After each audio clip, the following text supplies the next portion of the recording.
Hi, I'm Marty Nemko. Here are some thoughts on 6 major life decisions. Should you go to college? This also applies to graduate school. I'm going to ask you some true-false questions that may help you decide. In high school, you've enjoyed academic learning, English, math, science, social studies, foreign language, and you're eager to do more at a higher level.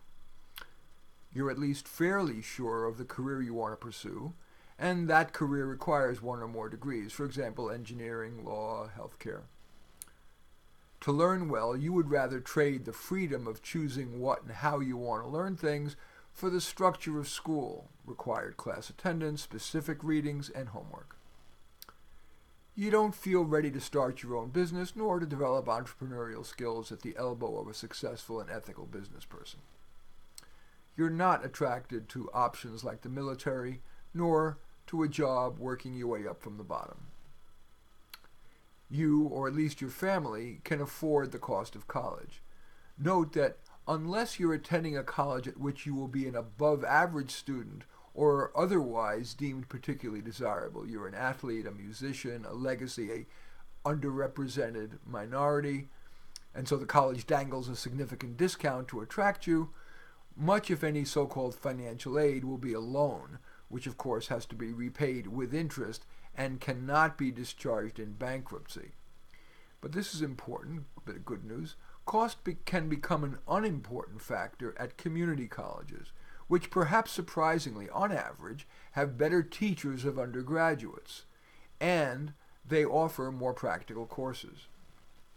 The second major life decision is, should you do what you love for a career? That term, do what you love and follow your passion, they're widely preached, and sometimes that's wise counsel, if you're able to land a good job doing what you love.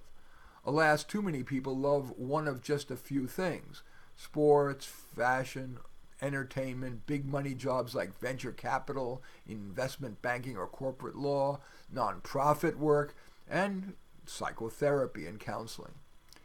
Having been a career coach to 5,500 people, I've concluded that you're more likely to find career contentment by avoiding the popular careers. Competition there is fierce, so that unless you're a star, employers tend to treat you poorly, knowing there are many wannabes eager for your job, sometimes even eager for a volunteer position.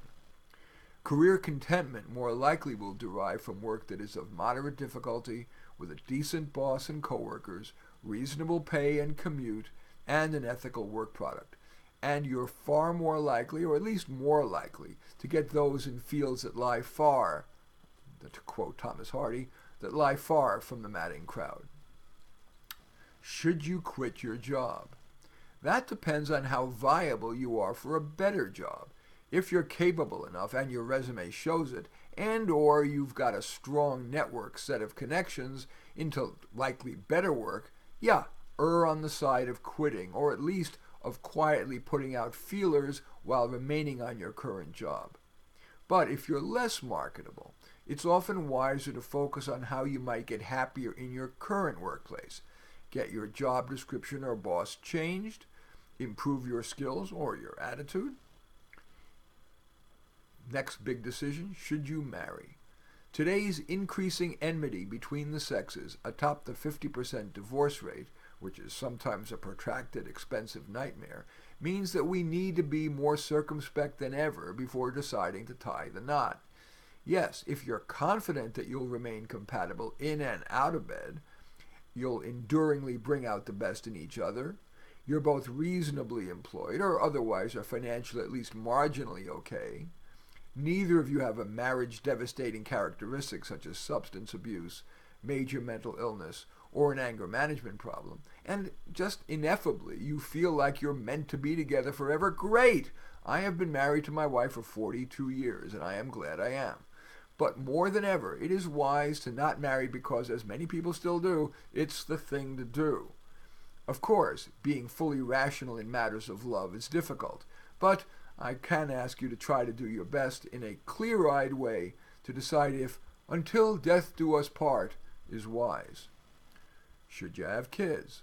For many people, having children is the highlight of their life. It's touching to see the product of your egg and sperm, or even a child you adopt, gradually grow into an adult. culminating in a close, positive, lifelong relationship with you. But while it's unseemly to verbalize the following, many people, in retrospect, wonder at least whether the 18-plus year major replacement of freedom with obligation and cost was worth it.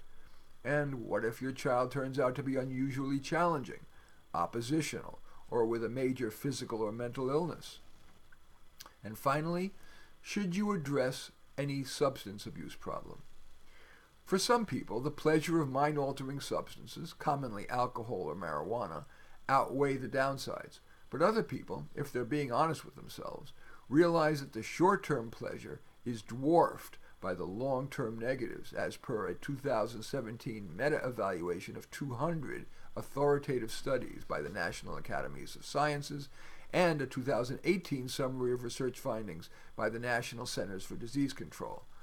IQ loss, memory loss, motivation decrease, increased risk of depression, social anxiety, even psychosis, and certainly vehicle accidents, and cardiovascular disease and cancer. The takeaway? With such complex major decisions and the wide variability among people, no brief discussion can substitute for thorough consideration of your particular circumstances. But perhaps this little mini-lecture can be a springboard for such consideration. In any event, I welcome your thumbs up or thumbs down. You can do that below there.